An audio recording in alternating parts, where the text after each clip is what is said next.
So I was in the Word this morning, the good book, and I was in Psalm. I'm reading like one Psalm a day, and then just reading some other chapters. But I was in Psalm 90 and reading through it, and come to Psalm 90:12. It says, "Teach us to number our days, that we may gain a heart of wisdom." And then further on down the page, verse 17 says, "May the favor of the Lord our God rest on us. Establish the work of our hands for us." Yes, establish the work of our hands. So I was thinking through that and was kind of just in some prayer time. And I just really honed in on the verse of verse 12. Teach us to number our days that we may gain a heart of wisdom. And sometimes I'll do this. I'll actually kind of think through it, maybe jot down some notes, and then I've started to go use Chat GPT just to like dive into a story or a verse from the Bible. And so this morning, I dove into that verse. So I'm going to show you, what I prompted ChatGPT, and then kind of show you what it came up with. And I thought it was pretty relevant for kind of what I have going on in my life as a real estate investor, as an entrepreneur, and just wanted to share that with everybody here. So I'm going to share my screen, and you'll see that I have ChatGPT open. So my prompt to ChatGPT was, "What does the verse in Psalm 90:12 really mean? What does it mean to number our days to gain a heart of wisdom?" And so ChatGPT kind of knows from all of my past prompts and questions kind of where my heart is. And so this is what it said. Psalm 90:12 teaches us to number our days that we may gain a heart of wisdom. This is one of the short verses that carries a lot of weight. Here's what we're really getting at. One, number our days, live with awareness that time is limited. It's not really about counting days, it's about recognizing that life is finite. Number two, it produces humility. Number three, a heart of wisdom equals right priorities plus right living. Number four, it's a prayer, not a command. Number five, it's a modern way to say, "God, help me realize how short life is, so stop wasting it and start living in a way that actually matters." Next, it says, "If you want, can I break this down specifically for your current season, real estate, business building, faith-driven work, and show what numbering your days really looks like?" And I said, "Sure, let's do that." And so again, it kind of focused in on, who I am, and based off of my prompts and questions, it knows I'm a real estate investor, I'm faith driven, and so it kind of gave me something that's more relevant to me. So it gives me some bullet points here, and what I did is I took and copied all of this, and then I put it into a program called Gamma, and Gamma will take and spit out a presentation, and it's taken here to load. So take all that, I copied and pasted, put it in the Gamma, and asked it to create a presentation. And so this is that presentation. So I'm just going to hit some highlights here. I thought it was pretty practical. Numbering your days means focusing down, not slowing down. In real estate, it says stop chasing volume, start building legacy. In business building, ruthless focus on what actually moves the needle. In faith driven work, obedience over opportunity. Our calendar, my calendar, use it as a theological document. The long game, playing it even more intentionally. And the bottom line, this is for my season. So in real estate, stop chasing volume, start building legacy. When you don't number your days, you chase every deal, you work with anyone, and you optimize for short-term commissions. When you do number your days using Psalm 90:12, you ask which relationships compound over time.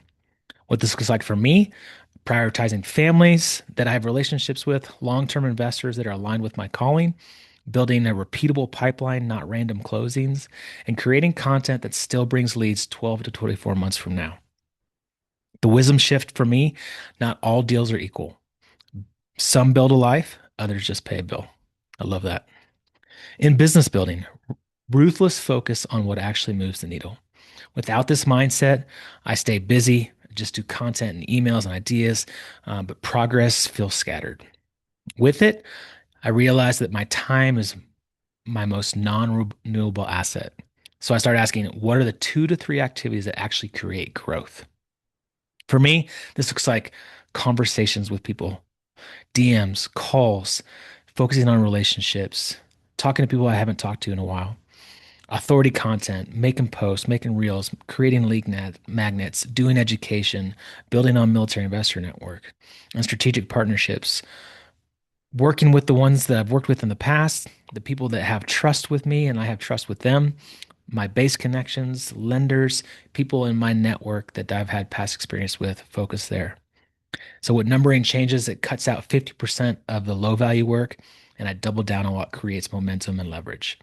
The wisdom shift here is busy is easy, impact is intentional. Love that. Next, in my faith driven work, obedience over opportunity. This is where Psalm 90 hits deepest because my risk isn't failure, it's success in the wrong direction. When I don't number my days, I say yes to every good opportunity. I slowly drift from my actual calling. And when I do number my days, I start filtering everything through. Am I called to this or is this just attractive?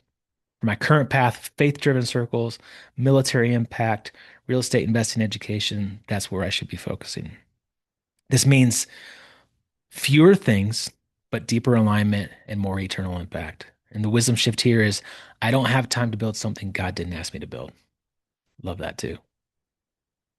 My calendar becomes a theological document. This is where it gets real. If someone looked at my calendar, would they see urgency, intentionality, alignment with my calling, or just a bunch of activity? Right now, it's probably a little bit of both. I'm trying to be intentional with it, but there is just a lot of random activity on it. So numbering my days means I don't just manage my time, I actually steward it. So practically, I need to be blocking out time for deep work, not just being reactive. Protect time with relationships that matter. Get people on the calendar that I have relationships with, reach out to them, schedule calls, schedule copies, schedule meetups, and then build margin in for thinking time, prayer, and direction. The wisdom shift here is my schedule reflects what I truly believe matters. And I should start playing the long game more with more intention. And here's the paradox when I realize life is short, I stop thinking short term. In my world, that means building a brand that people trust, creating assets that's content, systems, relationships that compound over time for eternal action, and investing in people who are 5 to 10 year relationships, not 5 week transactions. So, a simple filter for my daily decisions should be: does this align with what I'm called to build? Will this matter in 5 years? And is this the highest use of my time today? If it's a no, then it's probably a distraction. So, lastly, the bottom line for this season of my life, numbering your days right now does not mean doing less. Doing less doesn't mean, it means that doing less that doesn't matter and going all in on what does. If I could condense this into one sentence, build a real estate business that has a platform and relationships that still matter, and my time is cut in half. So this was pretty impactful for me. This is something that I do pretty regularly now. I'll dive into some scripture, put that and have a conversation with AI, see what it spits out. I do this for my kids. I'll take a story from the Bible and I'll put it into ChatGPT and say, "Hey, can you put this in the reference of an 8 year old so I can tell a story and teach a lesson on this?" And it will do that, and I'll create a presentation in Gamma for my kids.